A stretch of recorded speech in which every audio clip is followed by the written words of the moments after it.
Are you finished now, Mr. Anderson? Yes? Yes, my lord. Yes, Mr. Lambert.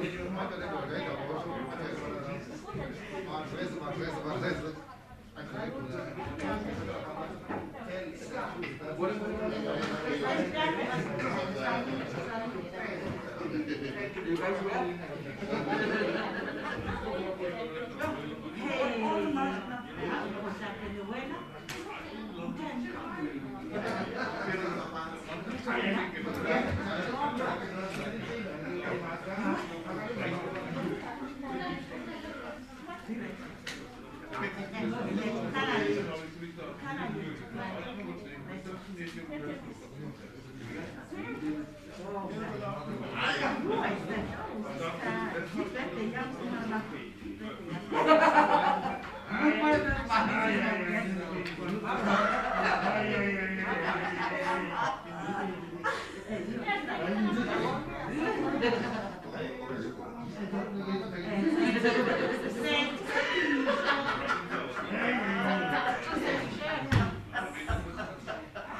Now I don't want anymore.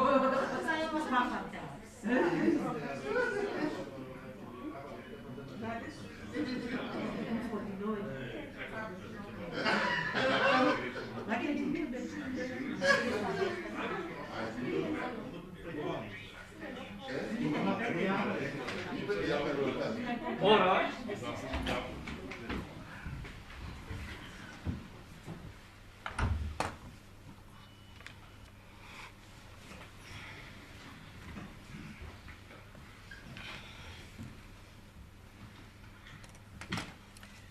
Yes, Mr. Mtolomba.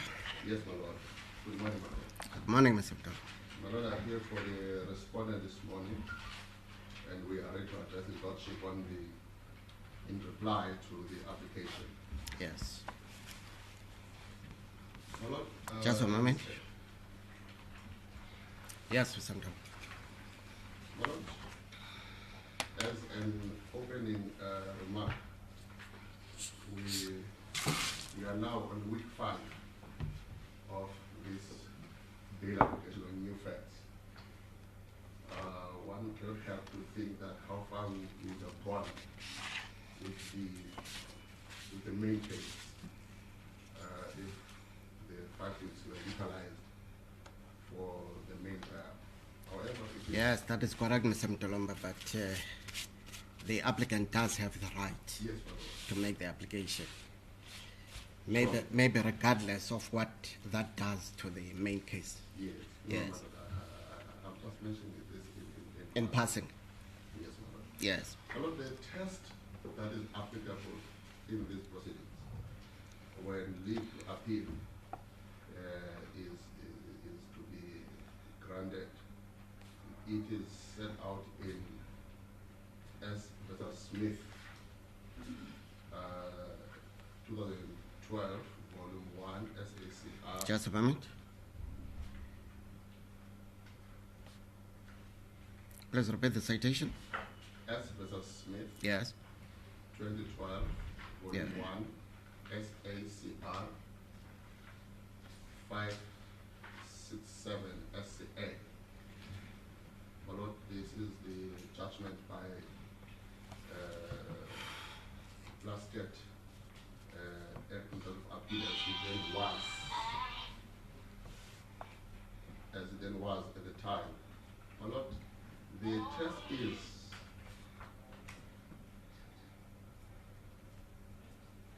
the appellant must convince the court that there are reasonable prospects of success on appeal. And according to this case, those prospects must not be just mere remote prospects. There must be a realistic chance of success. Now, in this case, the judge said more is required than just a mere possibility of success. There must be sound and rational basis for concluding that there are prospects of success. That is the law as set out in this case, how we should approach the application we need to appeal.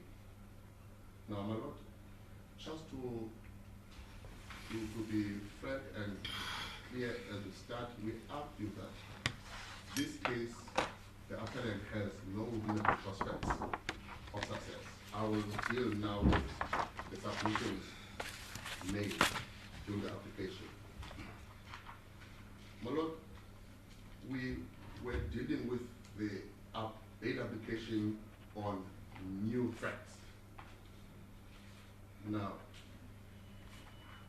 there are, now when you with that application on new facts, there are two grounds that must be satisfied by the applicant. Firstly, that indeed there are new facts, and those facts, they constitute exceptional circumstances.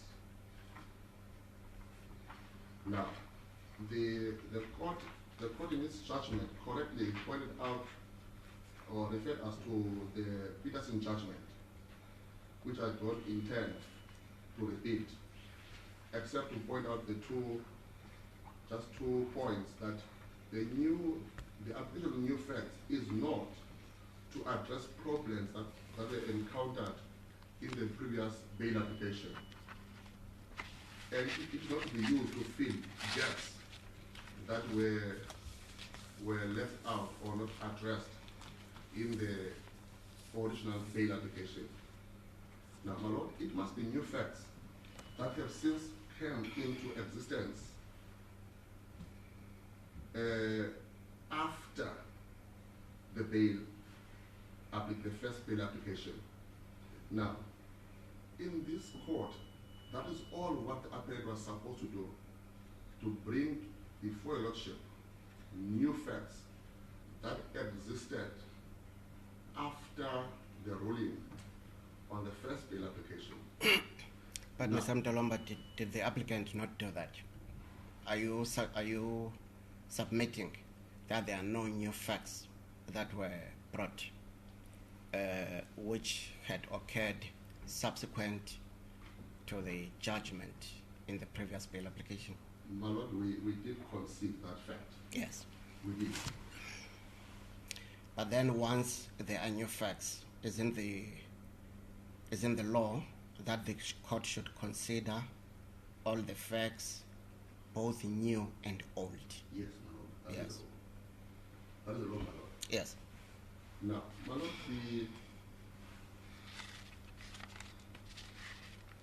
the manner of arrest of the accused was dealt with in the previous bail application, and again dealt with in this bail application.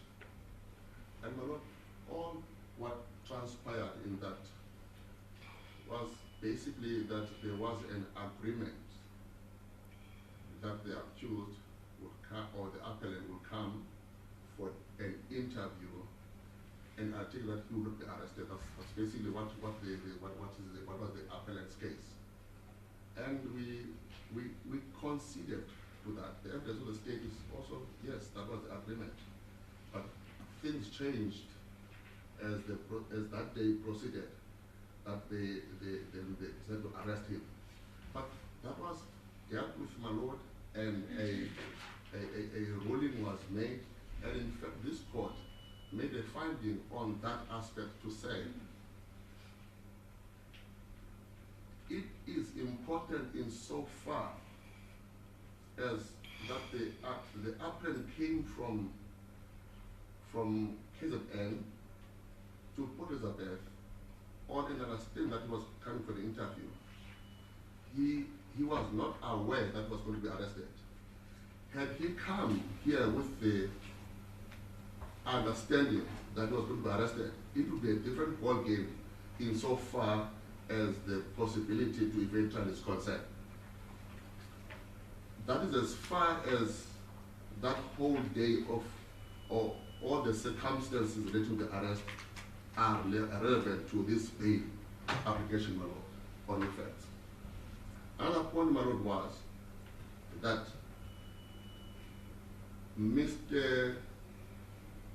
upon receiving the bail, the trial docket,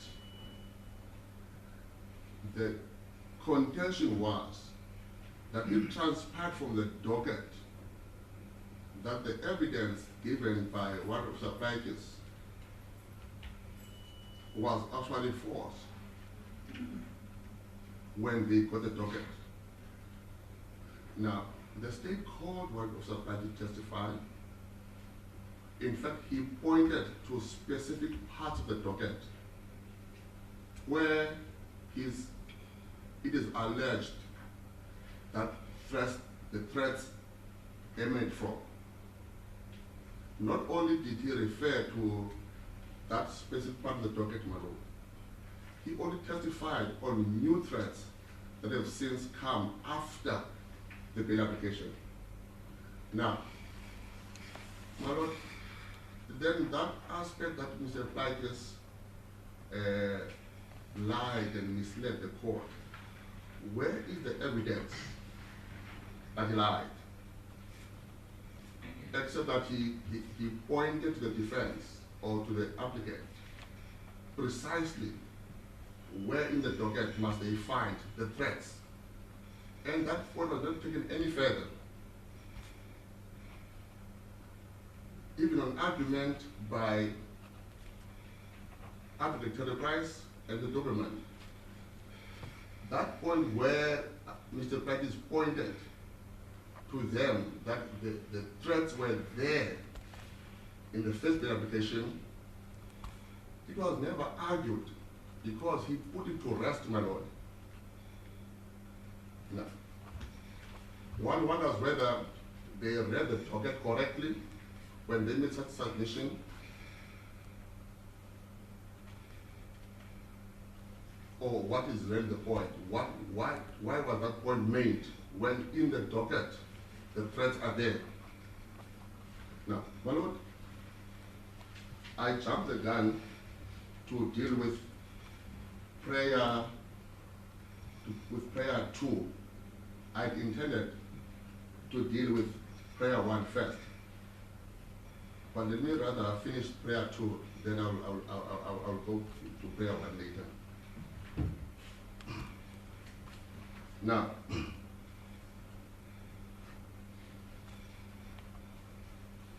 it is said, my lord, that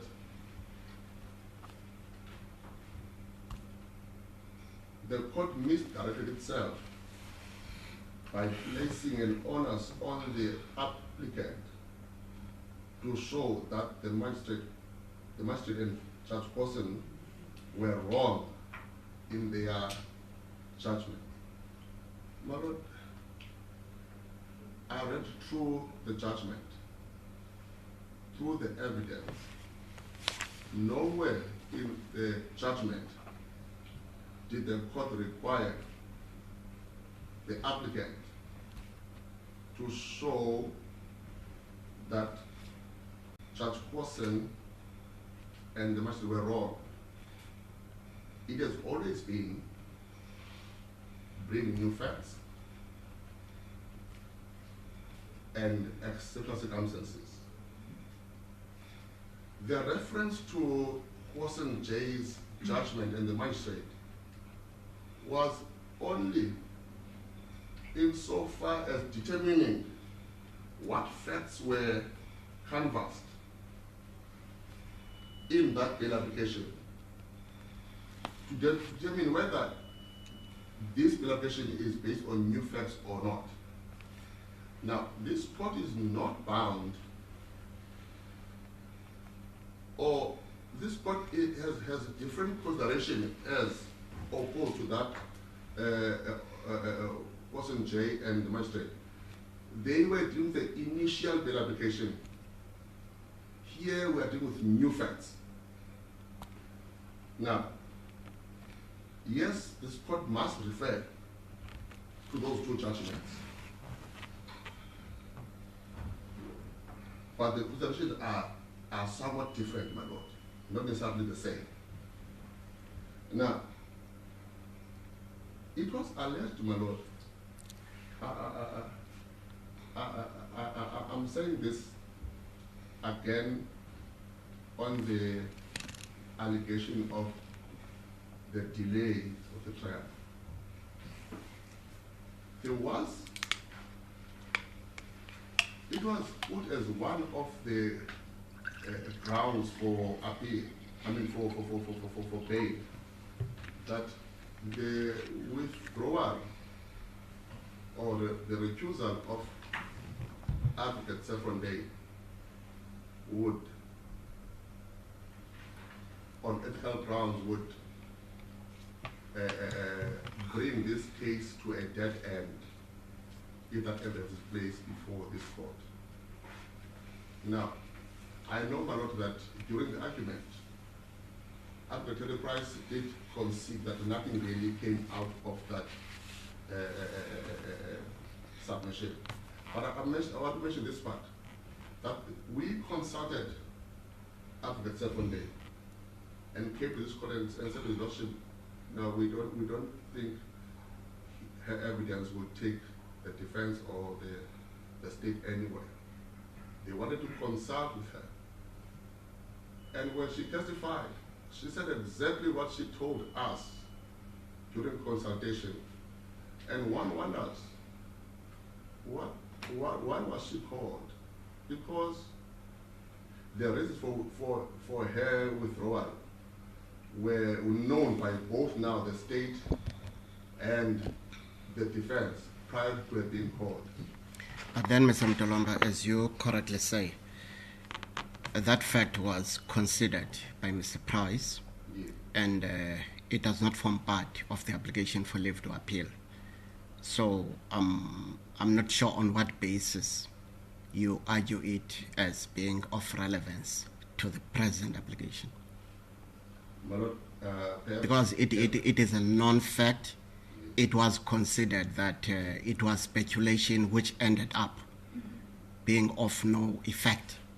So it was abandoned both in argument by Mr. Price and in the present application for leave to appeal. It does not feature. My Lord, I will perhaps at the end inform His Lordship perhaps why I think that was important, because we hold the view that the understanding of the applicant of the bill application of new facts, if they have a proper understanding of the bill application of new facts, this application ought not to have been brought in the first place. But my Lord, I will go further. Yes.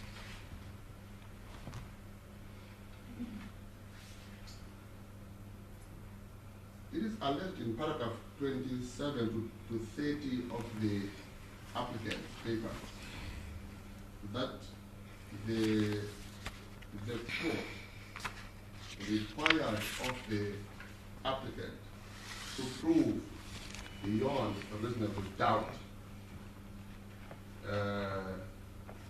that the exceptional circumstances, rather than using the requested proof of on the balance of probabilities. And nowhere in the judgment does that appear where the court required of the applicant to prove beyond reasonable doubt that exceptional circumstances exist justifying his granting of bail. Such criticism, my Lord, is unfair and not supported by fact and the judgment of His Lordship. I must say, Mr. Mtolomba, also this astounded me, and I searched the judgment again to see where this could possibly emanate from. And there's not a single sentence in the judgment that requires such standard of proof on the applicant. My Lord, I thought I must look at it as well to assist the court if I would find it to that effect. I read the judgment again, once again, overnight, and I found nothing to that, or to that criticism, my lord. Now, it is also argued or submitted that, my lord, this court failed to bring a balanced judgment to bear in this case. Are you on paragraph 31? My lord, I'm not going according to the paragraph. I just made points, my lord. Yes. My lord, this court kept on calling for the case law upon which a submission was made, that the illegal status of the accused in the country has no relevance in the bail application. That was done, my lord, until the last day of the argument, when it was considered that there is no case law to that effect, despite a strong suggestion that there was. All we are left with was that there are some SCs who confirmed that that is not but to be considered, my lord, the illegal status. Now, the court wanted to invited the applicant to bring or to substantiate his case. Now, to say at the end that the court did not consider or did not balance well the scales, when the court kept on inviting, saying, give me more information on this allegation, and nothing came. The criticism, therefore, is unfounded and not correct, not supported by these proceedings, that there was never a balanced view of both sides.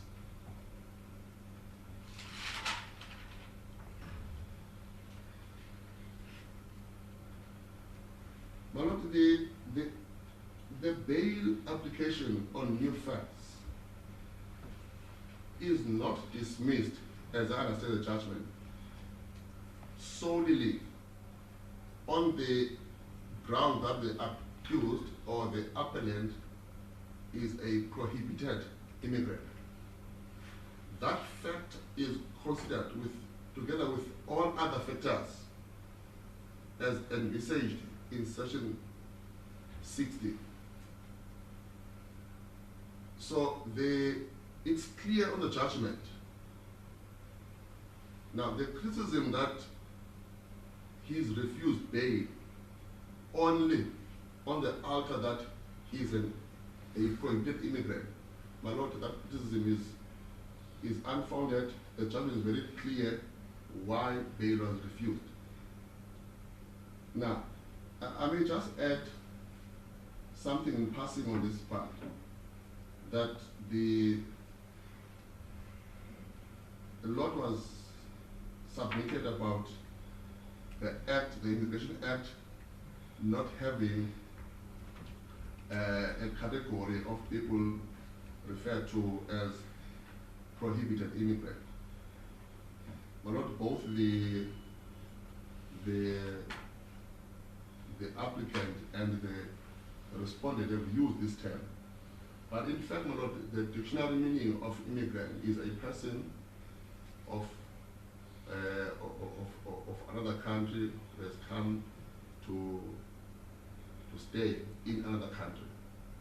So whether you say prohibited immigrant or prohibited person, it makes no difference, because an immigrant is a person. Now, nothing really can turn out to the use of that terminology. But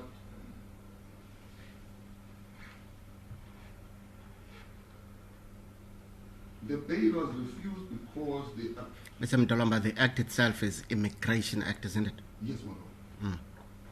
Yes. Now,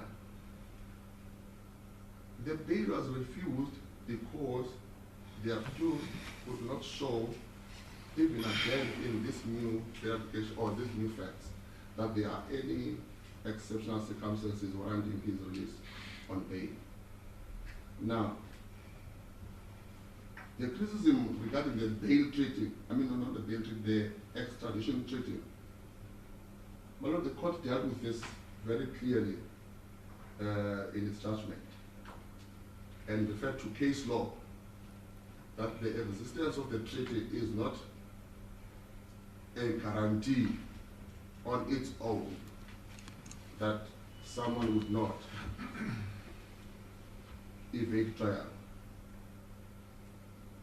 My lord, the applicant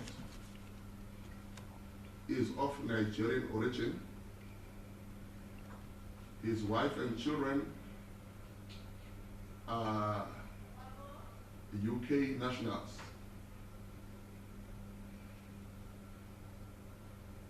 It does not necessarily mean, as the court quite found out, that he may not necessarily go to Nigeria, he can go anywhere.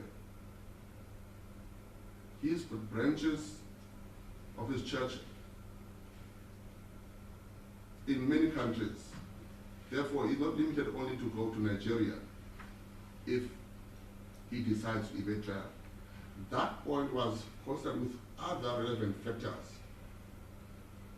also of the strength of the state case, the nature of the proceedings against the accused, and many other factors that were considered. Even in the first application before the magistrate and before Cousin J, and even before this court, the same approach has always been consistent. He is not singled out because he is not a South African. The law is very clear on that he cannot be singled out because he is not a South African. Now, Because the Constitution applies equally to both citizens and non-citizens. yes, my lord.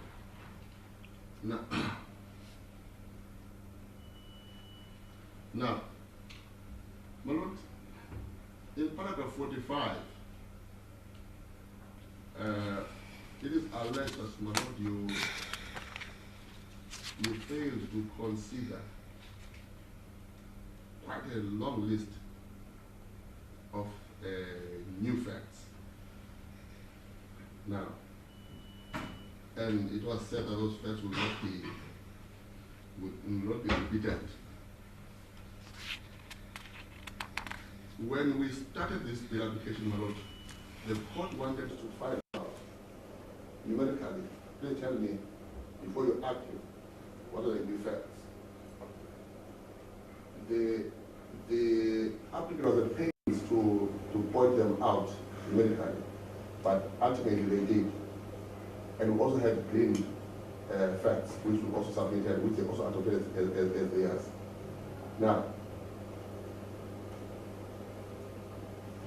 I thought yesterday they were going to argue each and every one of them and say this was considered, that was considered.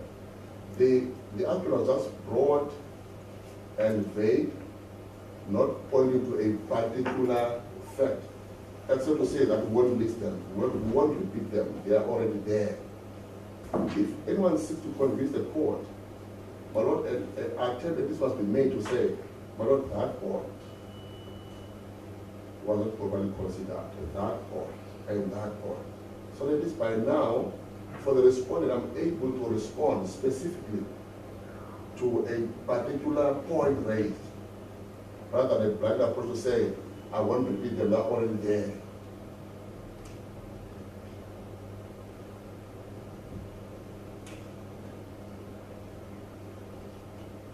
In paragraph 49,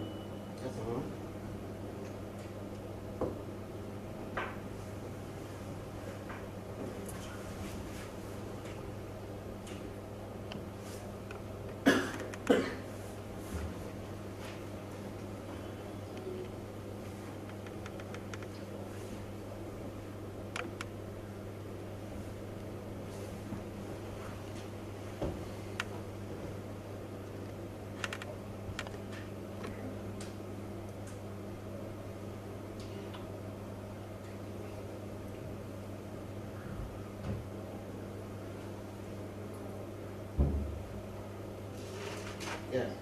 in paragraph 49, it is alleged that the respondent has put up no case in opposition. When this submission was made, when I read it, I couldn't believe when I read it, and I waited to see if that point would simply turn up here in court. And when that subject was again made here in court, and looking at my colleague and wondered, what are we doing here? One of the evidence of the official from Home Affairs detailing the status of the accused was from The applicant. of the applicant.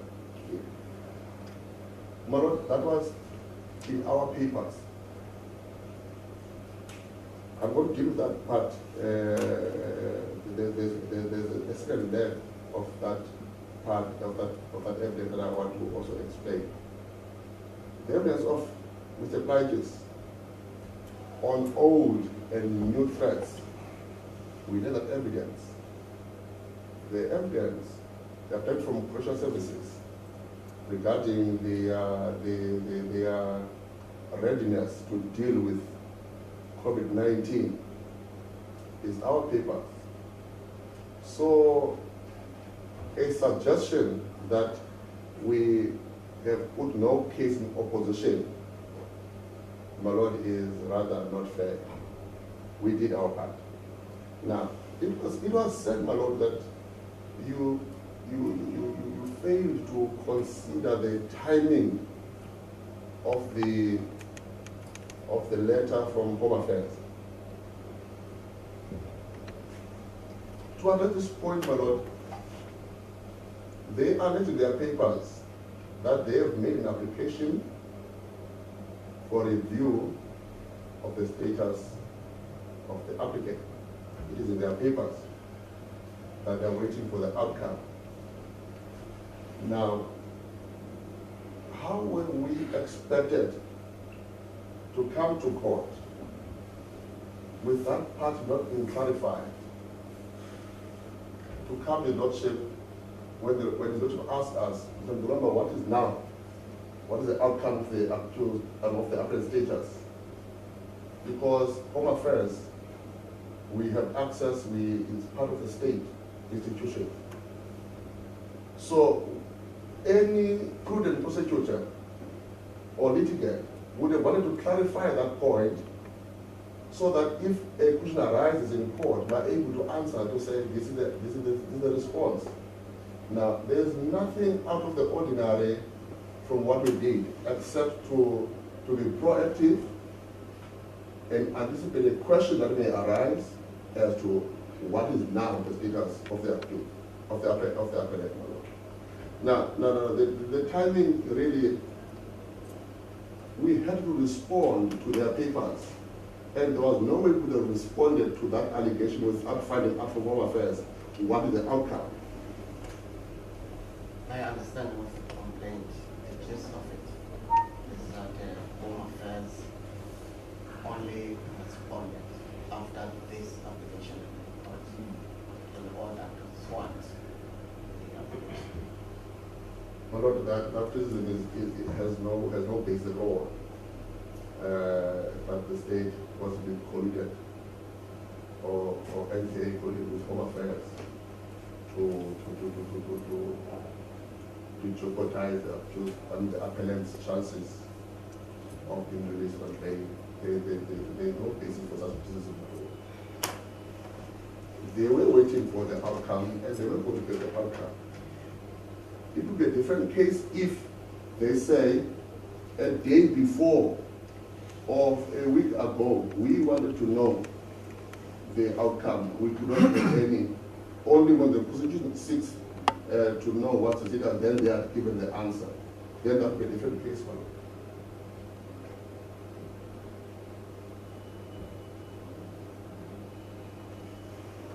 I will not deal again with the submission that it also failed to consider properly the appellant's trip to BE.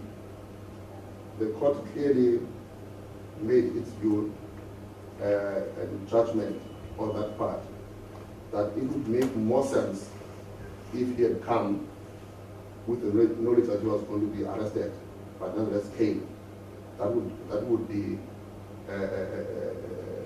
more in favor of the submission that he will not evade his trial.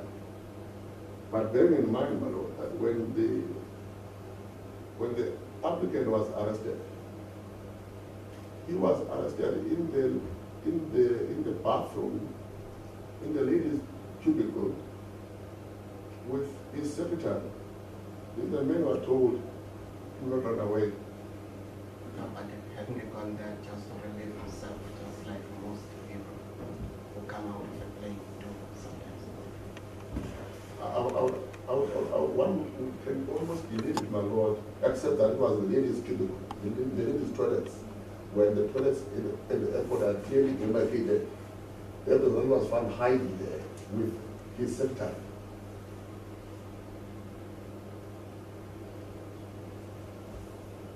Now, on the strength of the state case, my lord, you were expected by the applicant, my lord, to judge the strength of the state case based on the two witnesses that have testified. One testified to the finish, one testified in half. Because the other evidence of the third witness, Ms. Zondi, was part of the trial that was set aside, and now we proceed with the new trial. Well, the court has the indictment and long list of witnesses. Not enough was placed before your lordship insofar as to substantiate the allegation that the state case is weak. Yes, there is an allegation that on this charge, the complainants are single witnesses. That may be so, my lord. But the Criminal Procedure Act, Section 208, clearly entitles the court to convict on the evidence of a single competent witness. Of course, that evidence must be satisfactory in all method aspects. But this court is not in the position to make such an assessment at this stage. Because one, these witnesses testify in another court, and there's still more witnesses to be called. Some witnesses are threatened, my lord, and have indicated that their unwillingness to proceed. They were told us about 9. My lord, they didn't refuse to testify.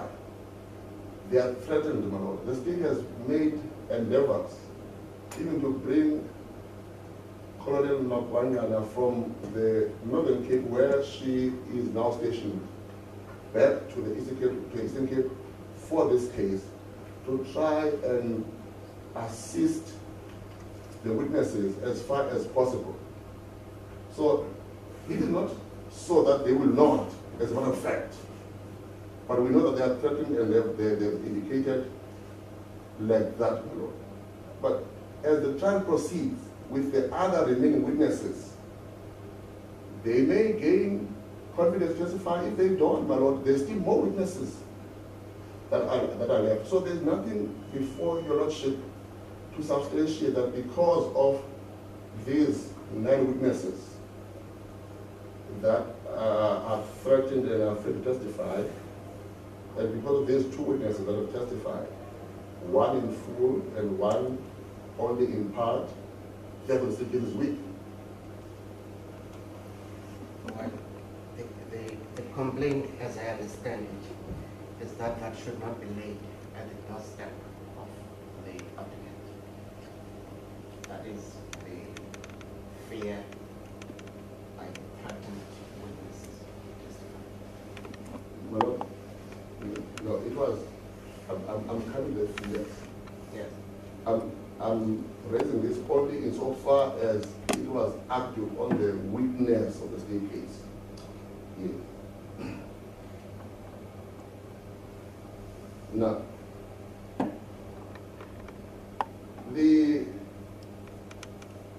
fear that the applicant may contract COVID-19,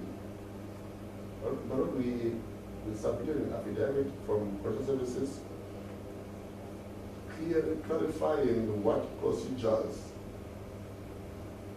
have they taken to try and cope with the whole world with the pandemic.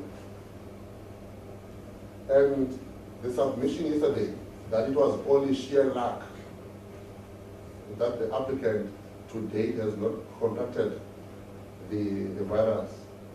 My Lord, it waters down the efforts of the Department of Social Services. They have done their best, my Lord. In fact, it points to their preparedness and strictly following their own COVID regulations to make sure that the applicant is safe. It's not sheer luck.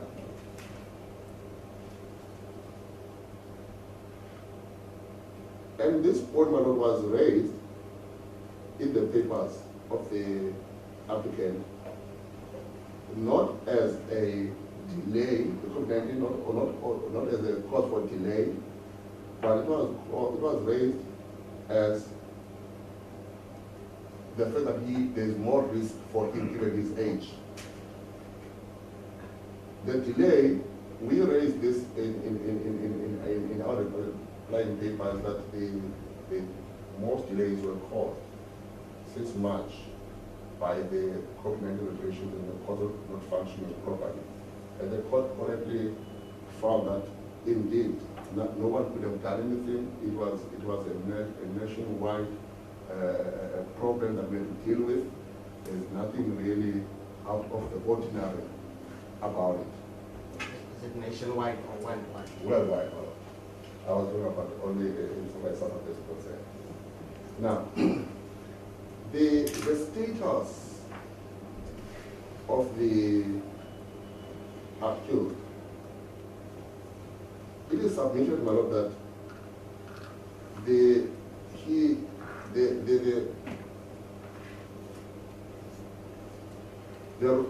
finding by the court that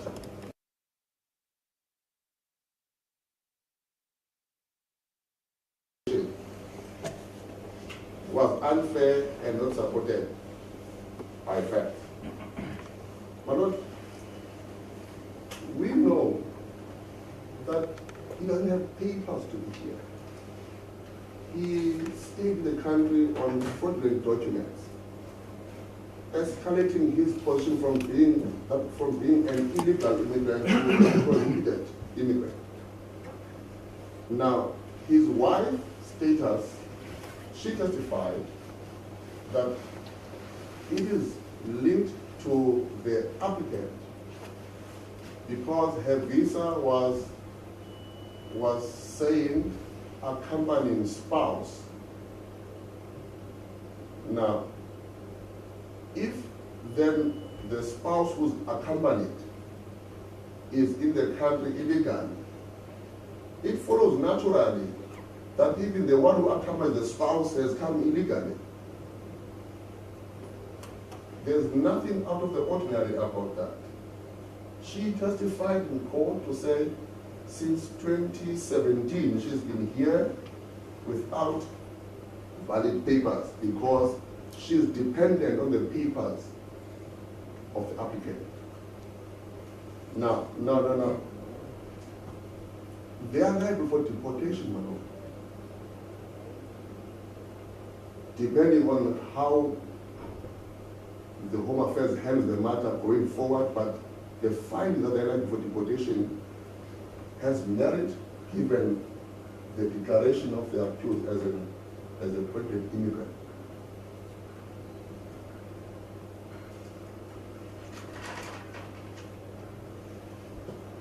Now, one of these others that you failed to consider, Section 60, Subsection 4. One of the Act says in Section 60, Subsection 6, in consideration or in considering the Section 64, the court must look into the following: the emotional, family, and community ties of the applicant. Now, I've already said, my lord, that his wife and children are of UK origin. He stays with one son who is studying in an institution in UK already, meaning that anytime they can pack their bags and go. My lord, he has branches almost everywhere. Now, the court did allude to this, to these facts. And now the criticism that the court did not consider Section 60, subsection 4, is not born from the judgment. Because these are the factors that are relevant in Section 60, subsection 4. On what basis does the state say there is likelihood that he may evade his trial? Now, my lord, I submit with respect that the applicant failed to show in this application that he has good prospects, reasonable prospects of success on appeal. I want to deal with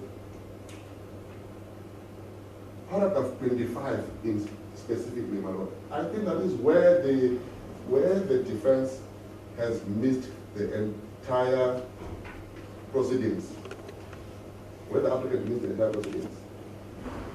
Paragraph 25 reads, the court misdirected itself in failing to consider all proved facts, both new and old, are fresh, and to come to its own conclusion. My lord, this is a bail application on new facts, and the court clearly looked at the judgment of the magistrate, the judgment of Wassim J, in considering the new facts in this case, to come to a conclusion whether indeed they've succeeded in making a case for bail. And the court found that they have not succeeded in doing so.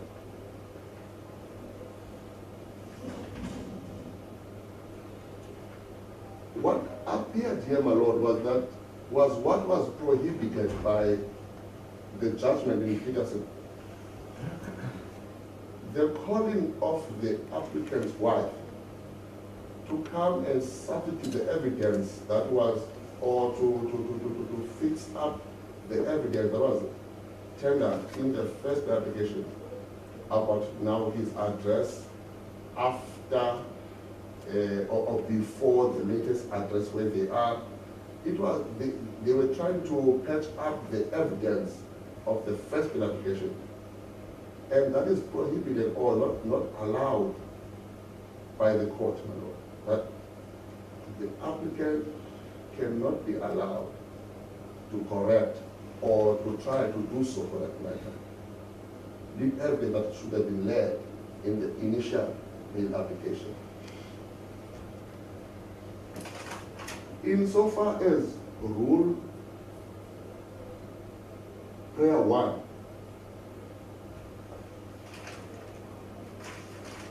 my lord, the section 342 capital A. At the commencement of the proceeding, the court asked two questions from the applicant. Firstly, the first question related to the wording of the relief sought. The relief that, if I may just look at it.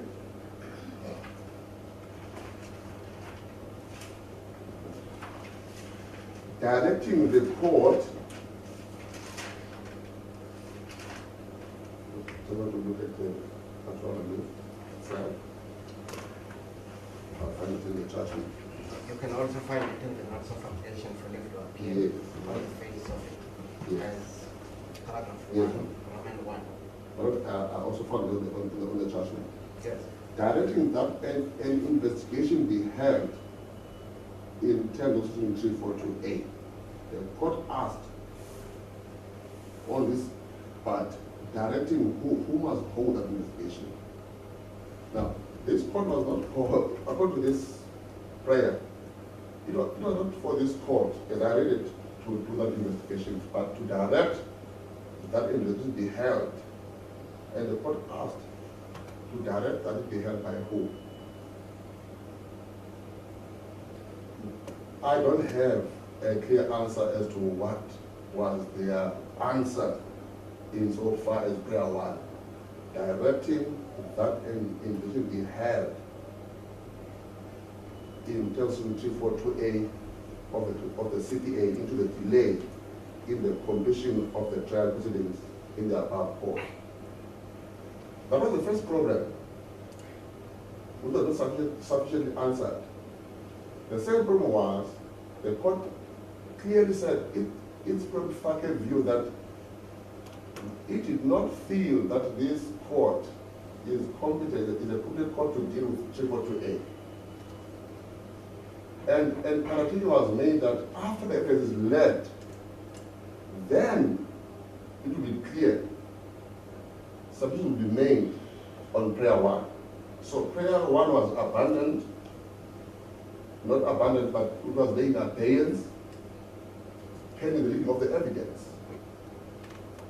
Now the evidence led, my lord, nothing was said of prayer 1 in the evidence. And Applicant Price correctly considered that he's not taking the matter any further. He was only acting on instructions, and the court can draw its own conclusions, and that those conclusions will not be fair as far as he is concerned. Nothing. Will not be unfair. Okay. Yes. The court can draw its own conclusion, and he submits that those conclusions will not be unfair. No. It surprises one when the same application, when the application is brought again for the same relief, that first was not clear as to who must be directed by this court to conduct the investigation. So prayer 1 fails only firstly on the wording, how it was framed. Later, it transpired that the applicant wants this court to conduct the investigation. Now, now you have been criticized that you waited to hear all the evidence.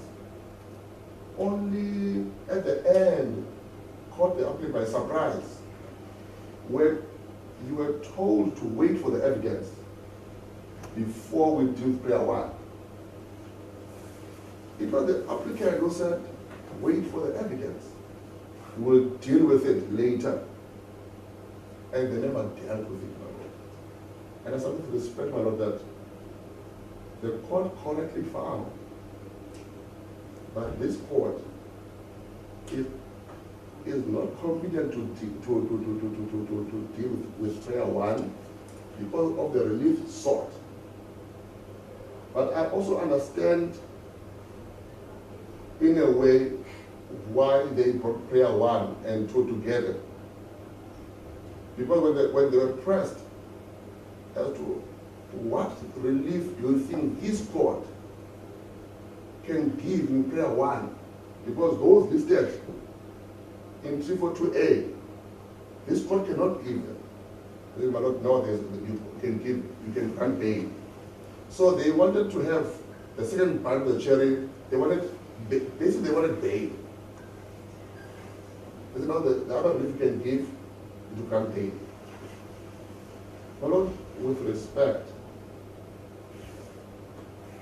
the applicant is not prejudiced in any manner because tomorrow the main trial sits before the trial judge. If they feel that there is a need to pursue 342A, tomorrow they can do so before the trial judge, who is competent to do it. But we agree with the court's understanding of Section 342, Capital A, that only the trial judge can deal with possible unreasonable delays in the proceedings. And in fact, my lord, no one has applied for postponement here. Mr. Mutolomba, can this court direct the trial judge to make that inquiry? No. No. I understood that at the very onset, when the court asked the question on the wording of the prayer, who do you say I must direct to make an investigation? I thought they were going to be clear to say direct, postponement, or direct who, so that the court can deal with it now. They said, no, let's leave it, we'll deal with it later. And they never answered that question as to who are they asking in prayer one that you must direct to conduct an investigation. So our submission today, my Lord, is that prayer one fell even before it stood up. Because this court cannot direct anyone to hold that investigation. And I say with respect, my Lord, that considering all these factors, now being the application for it to appeal, again, the applicant has failed to show that his application, his appeal, has a reasonable prospects of success, and it ought to fail again. That's before I sit down, my Lord. My submission, my Lord.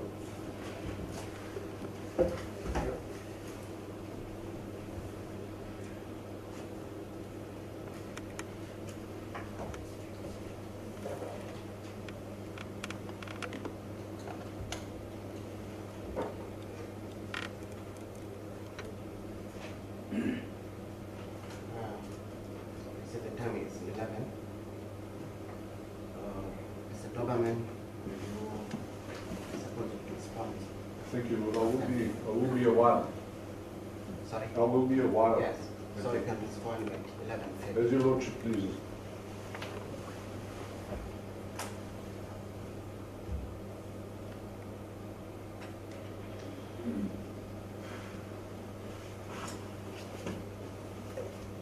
Court adjourns until 11:30. All right.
Vai me ouvir não, né?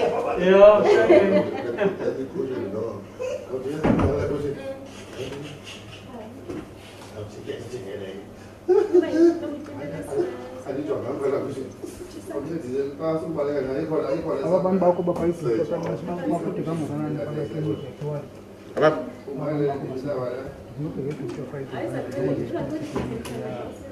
Hey man, go. Oh, la please, man. That's all I know.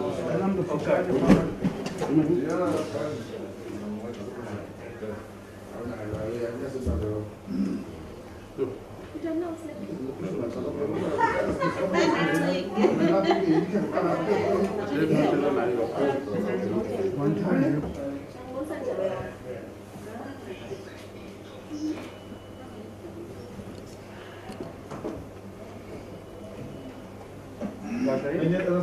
Yes, yes. We are ready, many errors. Yes, you're ready. Thumbs up. You're the woman? You are ready. Ayo, do you also Hello. put yourself say This this? I'm part of the judiciary. Mugwang knows me. Just give me a call. I'll show you my conversation with him. Ayo, You'll be shocked. okay.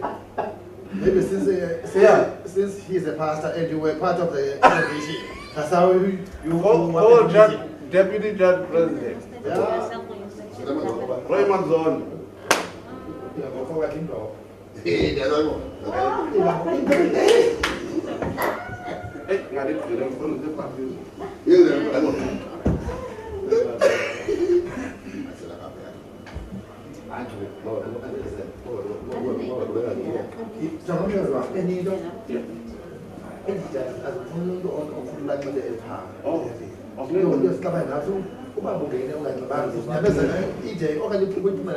Okay. Yeah. Oh.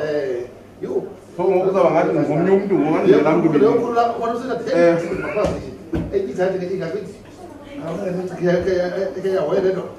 But this is called say.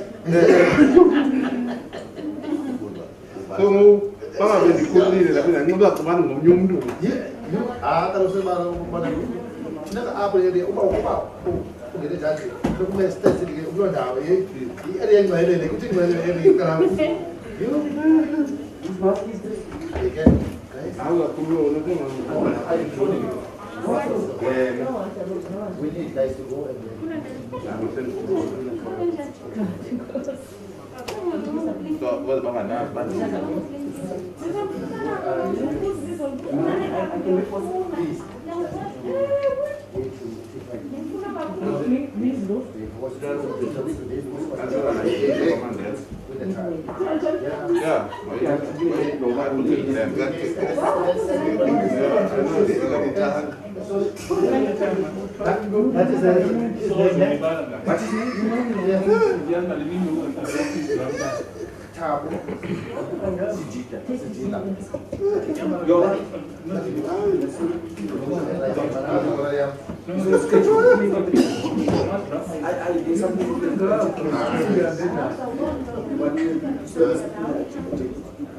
Ballet, papa, la pièce de Roman,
Thank you, my Lord. Lord, I'm going to deal first with my learned friend's submissions in relation to the relief sought in prayer 1. Now, he has submitted to your Lordship that the prayer is vague in that it does not state against whom the relief is sought. In other words, it doesn't say who your Lordship should direct to hold the inquiry. Now, my Lord, the term direct legally simply means order. So that prayer simply asks the court to order that an investigation be held. It doesn't have to be an order against anyone, against a person. And by way of example, I'd like to refer you to the situation when a court directs that a trial within a trial must be held during a criminal trial. What happens there is, if the admissibility of, say, a confession is placed in dispute by the defense, the court will then direct that a trial within a trial be held. And that is the relief that is sought. The court is requested to direct that a trial within a trial be held. And that is the order that is usually made. It is not made against any person. It's simply an order that there will be an investigation. There will be a trial within a trial. And in this case, all that the applicant is asked you to do was to make an order that there will be an investigation in terms of that section. It's not aimed at relief against any particular person. So that approach to that prayer is completely erroneous. Your Lordship was not asked to make an order against yourself or against the trial judge in prayer 1. All that your Lordship was requested to do was to order that an investigation be conducted in terms of that section. That's all. So there is nothing ambiguous about that prayer. There is nothing wrong with that prayer. It is in accordance with terminology that is usually used when such relief is sought. When there is an application that a particular course of conduct be followed. In this case, that you hold an inquiry.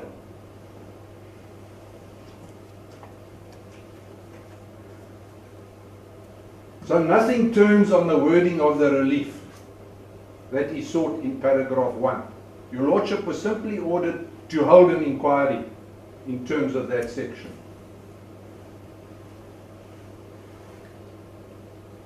My learned friend suggested in his argument, after referring to your comment, my Lord, that prima facie only a trial court can hear or can conduct such an investigation, my learned friend suggested that prayer 1 was abandoned.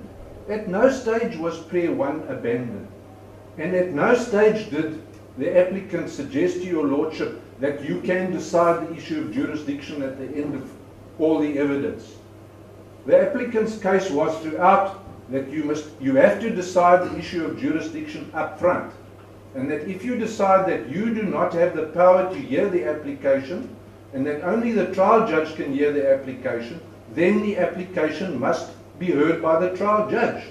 And I come back to my point that the applicant didn't ask you to hear this application. The applicant didn't assign you to this application.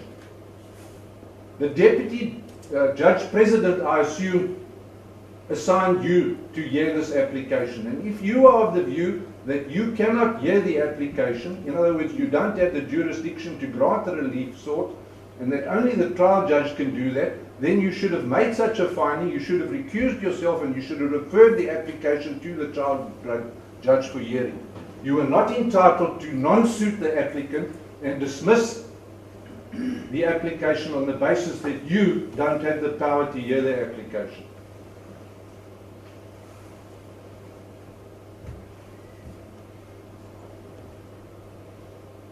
So my learned friend's submission that prayer 1 fails on the wording is without any substance and legally incorrect.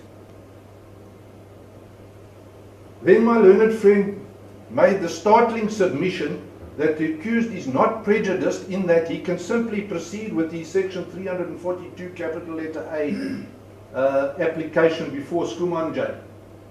What he is suggesting is that the applicant must pay a legal team to bring the same application before another court, and that won't cost the applicant anything. The same evidence would have to be adduced before Schoeman J, who had been caught for 2 weeks. What would that cost the applicant if he were to have to bring this application before another judge at this stage? He was entitled to have his application heard, and your lordship was obliged to hear the application having entered upon the merits of the case.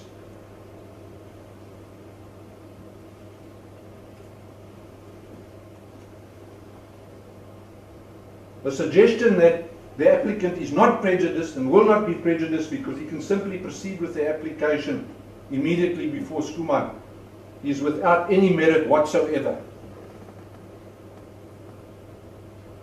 Your Lordship raised the question with my learned friend. Can your Lordship direct the trial court to hold the investigation?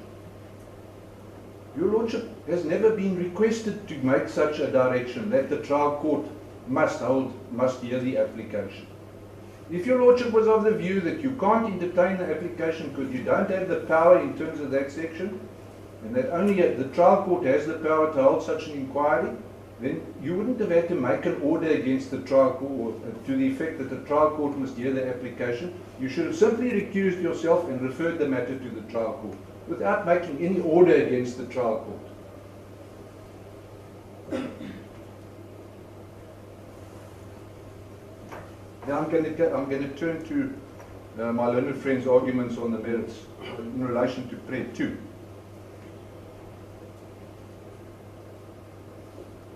Now, the first point I want to make, my Lord, is that your Lordship would have noticed that my learned friend failed to deal with about 90% of my arguments. He probably dealt with, let's say generously, 20% of my arguments. The other 80% of my arguments he failed to address in his argument. And that shows that he cannot answer those arguments. He has no answer to them because he hasn't made any answer to them.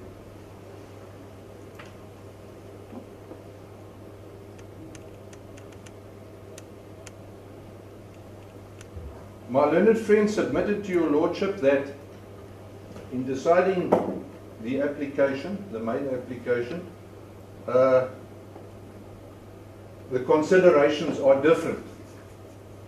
Lord, that is not correct. Once it is established that there are new facts, once new facts are proved, it is still a bail application and exactly the same considerations apply, not different considerations.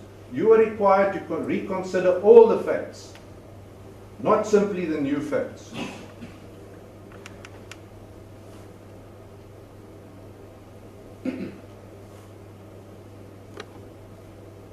Lordship will just bear with me a moment.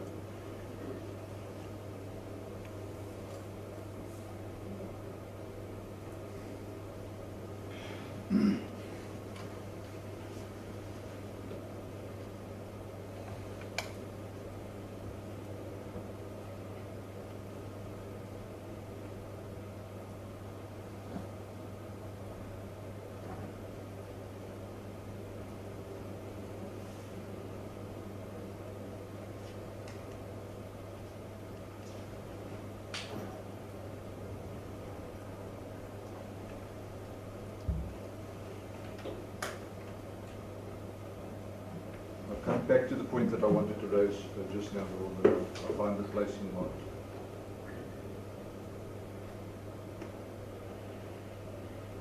Lord, at no stage in the grounds of appeal is it contended that you applied the standard of beyond a reasonable doubt. At no stage. The contention is that you failed to apply the standard of a balance of probabilities. Let's go to paragraph 27 of the notice. Let's see exactly what it says.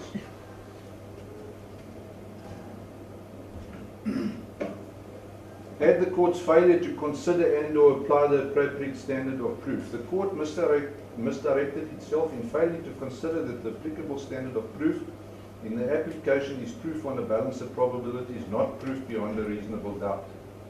The court misdirected itself in failing to decide the application on a balance of probabilities. There's nothing there about you having applied the standard of beyond a reasonable doubt. It doesn't appear from your judgment what standard you applied because you don't refer to the standard.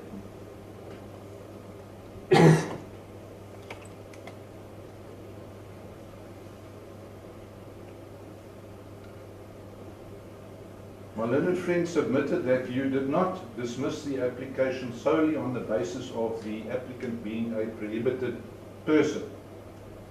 I don't contend that you did. Nowhere in the papers is it suggested that you dismissed the application solely on that basis. But it is a factor which you took into account heavily in refusing bail.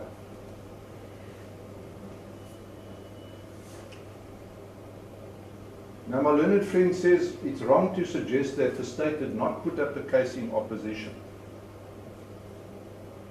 Lord, what the applicant says is that the respondent failed to put up any cogent case in opposition to the application. Not that it didn't try and put up a case. It did place evidence before you, but that doesn't mean that it put up a case. Those are two different things. Leading evidence and putting up a case are two different things. If you lead irrelevant evidence or evidence that doesn't mean anything or doesn't amount to anything, it means that you haven't put up a case. And he refers to the fact that someone from Home Affairs was called as a witness. That doesn't mean he put up a case. On the evidence before you, the state did not put up any cogent case in opposition to the application. And while I'm on that point, I want to refer your Lordship to a decision which may assist your Lordship. I'll hand your Lordship a copy.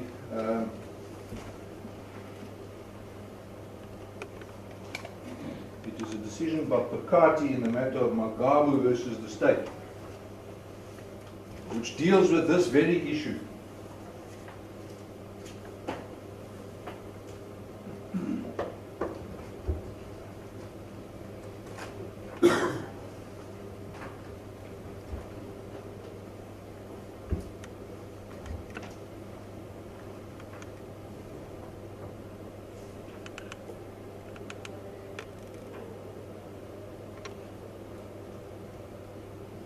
In this judgment, I can take you to paragraph 23. The court refers to the decision in S versus Mauk, M-A-U-K, where it was held as follows, and this is with approval. Paragraph 23, my lord. When it falls to be considered whether an accused has succeeded in establishing exceptional circumstances as contemplated in section 6011A of the Criminal Procedure Act 51 of 1977, i.e. which permit his release in the interest of justice, it is a misdirection to adopt one or more of the following approaches. Insofar as the strength of the state's case arises for consideration, to require that the state's case must be exceptionally weak before exceptional circumstances can be found to exist, i.e. to equate a higher degree of proof of the accused than proof on a balance of probabilities, and C. to give no consideration to the need of the state to adduce rebutting evidence. An accused will succeed in proving exceptional circumstances if he is able to show by adducing acceptable evidence that the state's case against him is non-existent or subject to serious doubt, where the evidence where the accused evidence stands alone, then the suggestion that the state's case is non-existent or doubtful becomes almost a foregone conclusion. If the state does not lead evidence in rebuttal, it is difficult to see how it can be said that the accused has not succeeded in discharging the onus. The fact that evidence before the court is infused with probabilities indicating that the accused may even have been falsely implicated, especially where the state has adduced no significant rebutting evidence, as in casu, can scarcely be regarded as anything other than exceptional. So this is clear authority for the fact that the state, when faced with a case by an applicant for bail, must put up rebutting evidence. It cannot just sit back and do nothing. And here, by rebutting evidence, I mean cogent rebutting evidence. It doesn't help for the state to call or to prove irrelevant or to call irrelevant evidence or evidence that is not credible. That's not rebutting evidence. And the point that I made earlier when I addressed your Lordship is that your Lordship failed to take into account that the state did not put up any rebutting evidence and to put that into the scale in favour of the applicant. Your Lordship simply held, well, the state has got no duty to adduce evidence. That's correct. It doesn't. But it does have a duty to adduce rebutting evidence. Otherwise, there's no reason to doubt what the applicant said. For example, in his affidavit where he says he's not a flight risk and that he will attend his trial.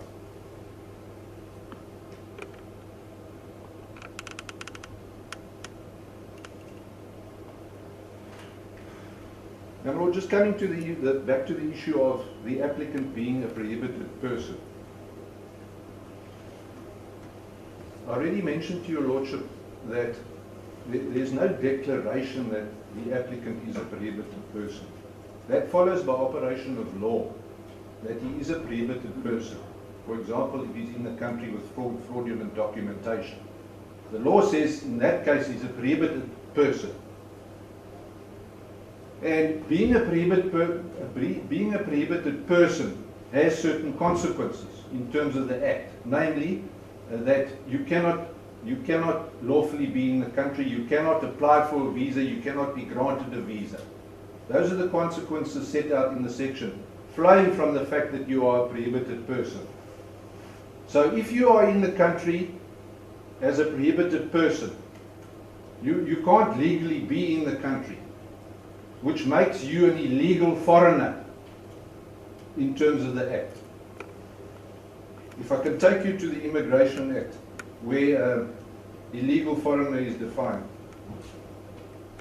An illegal foreigner means a foreigner is in the Republic in contravention of this Act. So if you're in the country as a prohibited person, you're in the country in contravention of the Act. You may not be here, which makes you an illegal foreigner.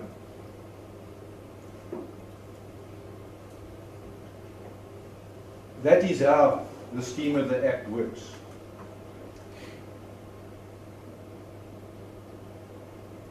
And your Lordship asked me for authority for a case where an applicant for a prohibited person was granted bail. The case I had in mind was the case of Ulde versus the Minister of Home Affairs. This is a judgment by Sorry, the case of? Ulde. I'll give your Lordship the judgment, ULDE. I'll hand the judgment to your Lordship now. Beg your pardon, my Lord? The Minister of Home Affairs. And this is, I think Mr. Price did refer your Lordship to this judgment. What happened here is that... He did refer me to the judgment, but he considered that it does not make the point.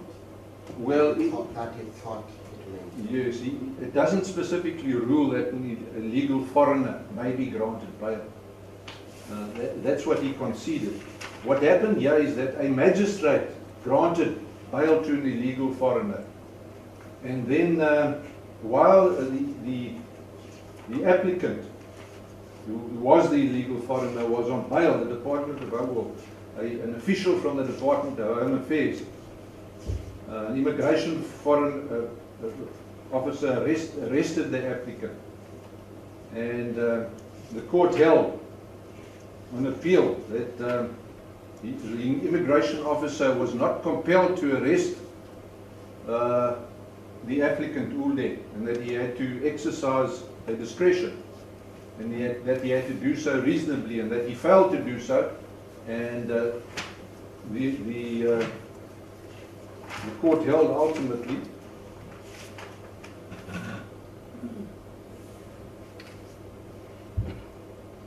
or upheld, this was an appeal, and in paragraph 3, paragraphs 1 and 2 of the order, the court below is set aside, and in their place the following order is made. It is declared that the detention of the applicant is invalid and is set aside. The respondents are to pay the cost of this application, so that the detention of the applicant was set aside in this case. The fact is that the magistrate granted an illegal foreigner bail, and the immigration officer then arrested the person, and that arrest was deemed unlawful, and the applicant's detention was set aside. I'll hand it to you, Lordship. I think the point that is made there is very different to the principle that you are condemning.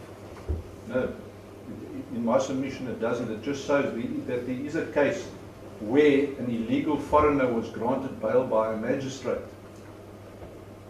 and on appeal his arrest was set aside on the basis that an immigration officer is not compelled to arrest an illegal foreigner who is released on bail.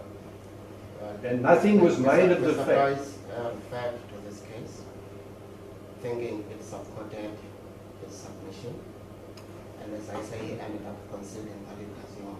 My Lord, So when you said you have an authority in support of the same point that was being argued by Mr. Price, I thought you had a different case. Lord, I was at pains to point out to your Lordship that my submission is not the same as Mr. Price's. I do not say that there is authority for the proposition that an illegal or prohibited person is entitled to bail and cannot be denied bail on the basis that he is a prohibited immigrant, a prohibited person. There's no specific authority on that point. My submission was that there are cases where illegal foreigners have been granted bail. That's all. And my submission is further that illegal foreigners and prohibited persons cannot be discriminated against or on the basis that they are illegal foreigners and or prohibited persons.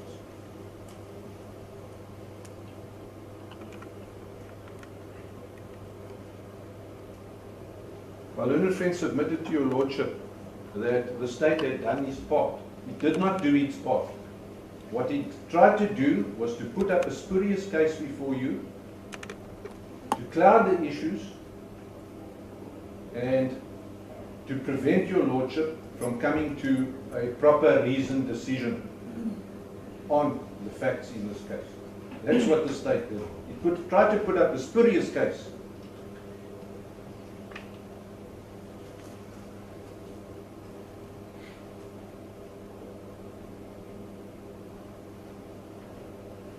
Our learned friend referred to the timing of the issue of that letter by the Department of Home Affairs. He says, well, it was the state's duty to find out what the status of the applicant is in fact. I have no problem with the police investigating what his status is, but it was not for the state to prevail upon the Department of Home Affairs to issue that letter at this stage of the bail application, as the state apparently did. And the only probable inference to be drawn from the evidence before you is that the state, that is the respondent, was instrumental in having that letter issued. They could have made inquiries at the Department of Home Affairs, has the issue been determined yet or not, and left it there. When they made the inquiries, they would have been advised the issue hasn't been decided yet. They could have simply left it there. But instead, what they apparently did is they prevailed upon the Department of Home Affairs to issue that letter, in a clear attempt to frustrate the applicant's application for bail. My learned friend referred to the affidavit by correctional services. If you read that affidavit properly, my lord, you'll see it doesn't say much. It doesn't take the respondent's case any further. The applicant's case is that he is at risk of contracting the virus, and that if he does, he is likely to succumb. And he sets out in his founding affidavit why he says so. What he says in his founding affidavit is not disputed in that affidavit by the Department of Correctional Services. All that affidavit talks about is the measures that they have in place there at the prison to prevent the spread of the virus. That affidavit doesn't deal with the risk to the applicant of him contracting the virus and what will happen if he contracts the virus. So that affidavit doesn't assist the state in any way.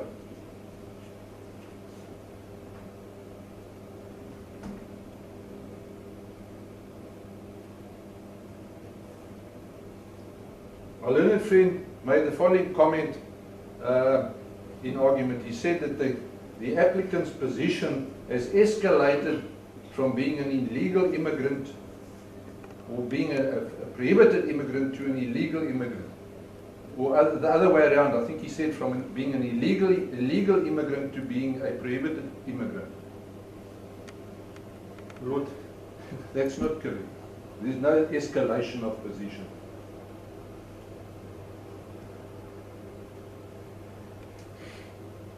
As I've explained to your Lordship, all that it means to be a prohibited immigrant is that you may not be granted a visa to enter the country, and the other consequences referred to in the section.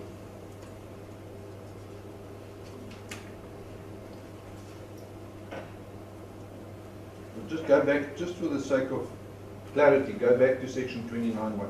The following foreigners are prohibited persons and do not qualify for a port of entry visa, admission into the Republic, a visa or a permanent residence permit. That is the consequence of being a prohibited person. And in terms of the act, what should happen to prohibited persons? They are liable for deportation. Well, if they're in the country, then they are illegal foreigners and they are liable for deportation. That doesn't mean they have to be deported or they must be deported while there is a criminal trial on the go, which requires their attendance at court. It would be an improper exercise of discretion for an immigration officer to try and have the applicant, an accused person, deported in the face of an ongoing trial before the High Court at which he is required to be present. It's inconceivable that that could happen.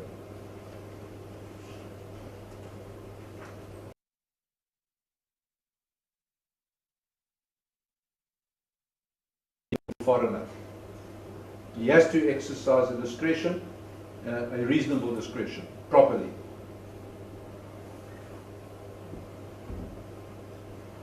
Then my learned friend referred to the fact to the applicant's contention that you failed to consider all the factors in section 64 and the following subsections. It's not contended that you considered none of the factors.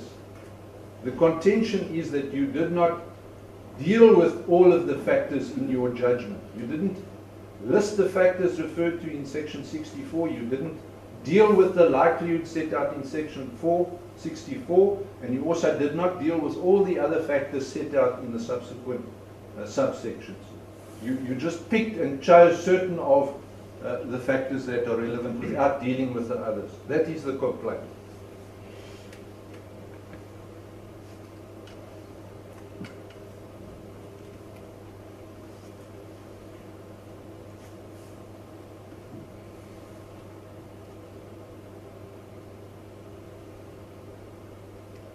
My learned friend referred to paragraph 25 of the grounds of appeal, which read as follows: the court misdirected itself in failing to consider all the proved facts, both new and old, afresh, and to come to its own conclusions thereon. And I would submit that that is what occurred.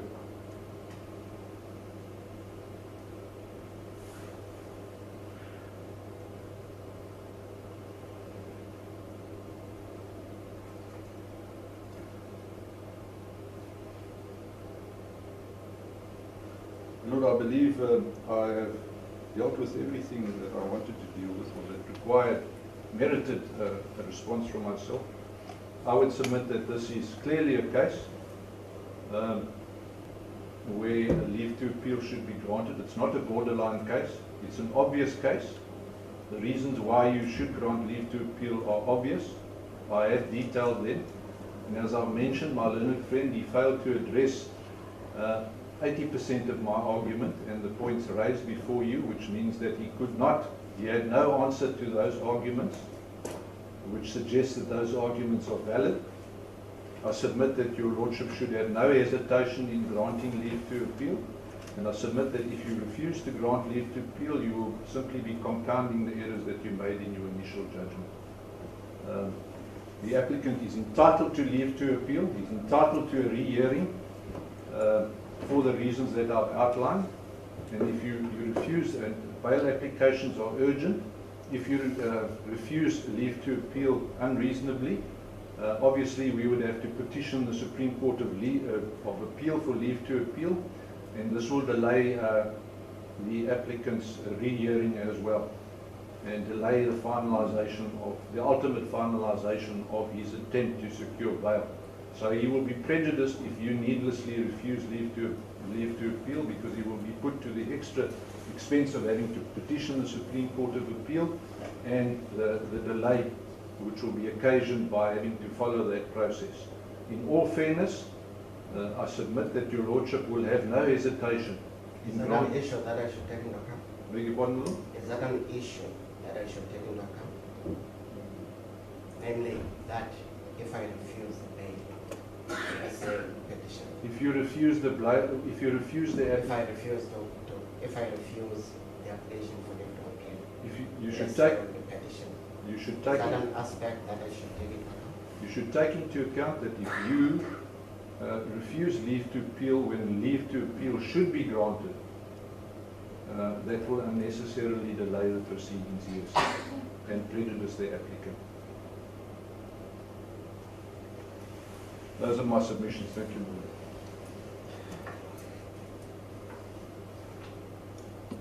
The court will take time to consider the submissions made by the parties. Judgment will be handed down at 3 o'clock this afternoon.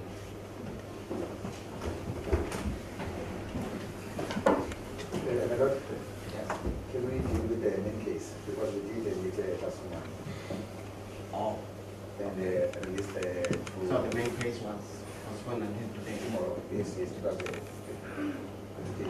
But now, the just woman did indicate that she can deal with the main case tomorrow. Yes, yes. We will come to the main case. So you want me to postpone it until tomorrow? Please, madam. Yes.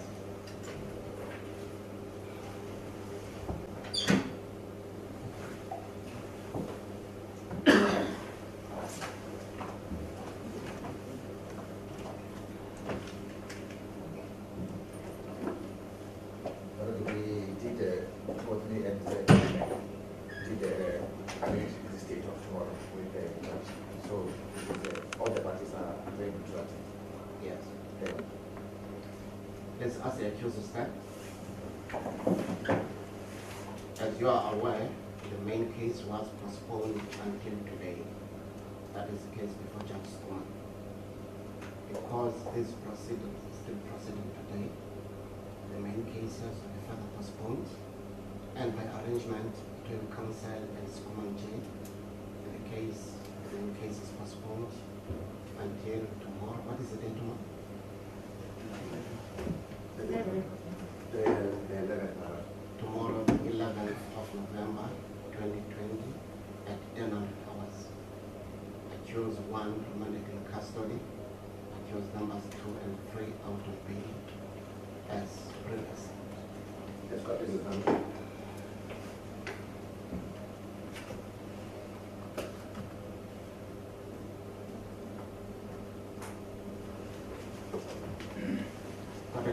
All right.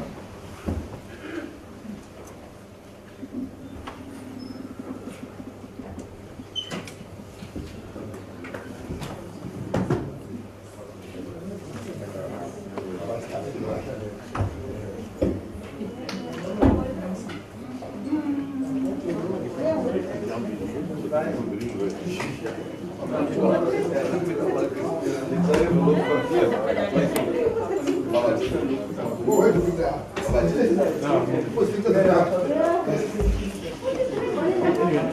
Veronica, so have you been watching? What's happening now? What should I do now? What should I do now? So